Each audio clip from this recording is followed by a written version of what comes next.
As you go around, what strikes you as top of mind issues ng ating mga kababayan? Well, ang laging sinasabi lang yun, siyempre mataas na bilihin, yung papaano na kung masusugpo, mataas na bilihin, anong gagawin, anong magagawa namin. Sabi ko naman, alam nyo, yung magtaas ng bilihin, hindi nagagawa sa batas yan. A law cannot alone resolve all this problem on rising cost of commodities. Kailangan yan talaga magkaroon tayo ng maraming trabaho, maraming investors. So, hindi po pwede yung kami lamang ang mambabatas, hindi naman na trabaho namin yan. But then we could always make suggestions, policy making. We can always talk to the president. We can always call on some agencies of the government para maiwasan yan. Paano tayo magkakaroon ng maraming mga mamumuhunan sa ating bansa? How can we invite investors to our country? Paano ang ating political situation, the peace and order situation? Even yung mga, paano doon trabaho nila, wala naman silang trabaho. Yung endo problem is also a problem. I think in the case of endo problem, I would suggest that we create a national manpower agency wherein the government itself will be the biggest recruiting agency. Ang gobyerno na ang mag-recruit, ang gobyerno na ang mag-train.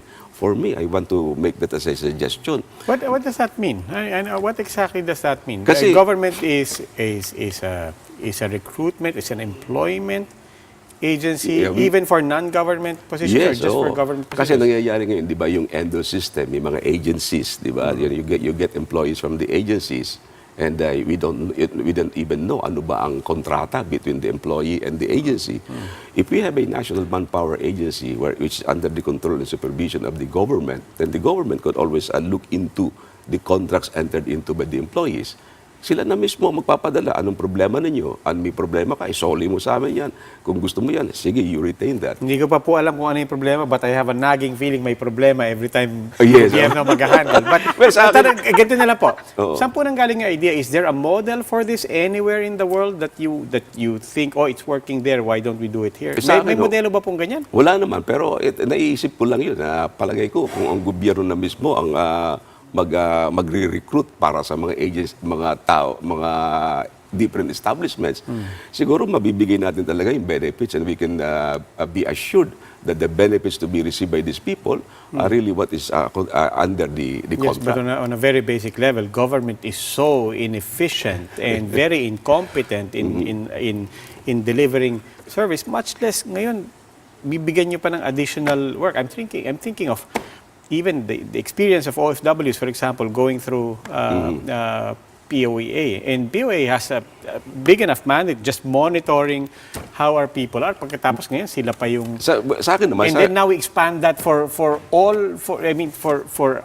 the unemployed. Well, I think so far as I'm concerned, that is also doable, giving the trust and confidence to whoever might manage that particular agency. That would be a challenge also to our government. Kasi hindi na nga... Then you would have created a monopoly for employment. Well, at least the government is the one doing that.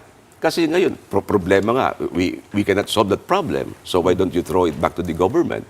Sa akin, wala ka ng solution eh. Every time this end of problem crops up, walang makapagbigay ng proper solution. Until now, walang batas na ipapasa.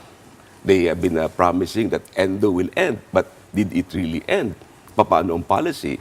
Even now, the dole has not come up with appropriate rules and regulations. Where would you draw the line on contractualization? Because I mean, even government and those opposed to endo have gotten to the point of acknowledging, well, sometimes meron din namang mga sectors, as I say, construction workers, di ba? Depende naman talaga kung may But where would you draw the line to define where it's reasonable to have contractual workers by a certain definition and by a certain standard, and then it becomes unreasonable na sa akin, basta bottom line here is the benefits of the employees. That the employees are given the rightful benefits as provided for by law, and that they are not shortchanged by any establishment. Masaya na ako doon.